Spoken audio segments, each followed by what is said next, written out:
आजमगढ़ ब्रजेश कुमार दुबे जाफरपुरी राष्ट्रीय सचिव अखिल भारत वार्षिक ब्राह्मण सभा व सह संयोजक स्वच्छता अभियान भाजपा आजमगढ़ के निजी आवास जाफरपुर पर उनके माता पिता स्वर्गीय राधेश्याम दुबे स्वर्गीय शैल कुमारी की 7वीं पुण्यतिथि विधिवत पूजन अर्चन के उपरांत सर्वप्रथम श्री दुबे द्वारा साधु संतों को अंग वस्त्रम प्रदान कर दान पुण्य किया गया और गरीब बेसहारा औरतों को वस्त्र नन्हे मुन्ने बच्चों को टिफिन थर्मस टॉफी बिस्किट वस्त्र फल प्रसाद कैलेंडर का वितरण किया गया। वहीं पत्रकारों से रूबरू होते हुए ब्रजेश कुमार दुबे ने जाफर ने बताया कि वहीं पत्रकारों से रूबरू होते हुए ब्रजेश कुमार दुबे जाफरपुरी ने बताया कि हर वर्ष की भांति इस वर्ष भी हमारे माता पिता स्वर्गीय राधेश्याम दुबे स्वर्गीय शैल कुमारी के 7वीं पुण्यतिथि मना रहे हैं। साधु संतों का भंडारा गरीब बेसहारा और औरतों में दान पुण्य नन्हे मुन्ने बच्चों को डॉक्टर समझकर उन्हें उपहार का वितरण शाम को भव्य भंडारा एक यज्ञ के रूप में हम अपने माता पिता को याद करते हैं। वही कहा कि शास्त्रों में लिखा है पुत होते कपूत माता न होती कुमाता।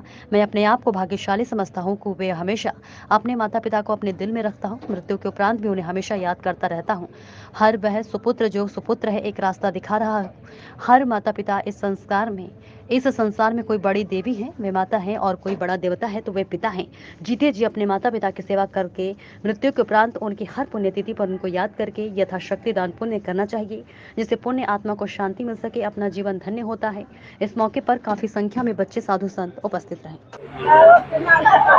आज किस तरह का आयोजन किया जा रहा है? हम अपने पिताजी की पुण्यतिथि हर वर्ष की भांति इस बार 7वीं पुण्यतिथि मना रहे हैं और एक दिन पहले रामचरितमानस पाठ बैठाए थे, उसके बाद रुद्राभिषेक कराए, उसके बाद साधु संतों में कुछ वस्त्र और साधु संतों का भंडारा किए और नन्हे मुन्ने बच्चों में कुछ उपहार स्कूली सामान उन बच्चों में अपने पिता के आत्म के शांति के लिए माता पिता के लिए उन बच्चों में उपहार देवता समझ करके उन बच्चों को मैंने दिया और शाम को भव्य भंडारा जनता जनार्दन के बीच में कर रहा हूँ।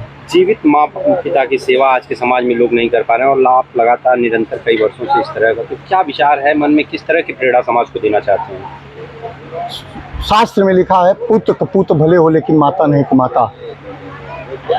मैं अपने आप को बहुत दुर्भाग्यशाली समझता हूँ।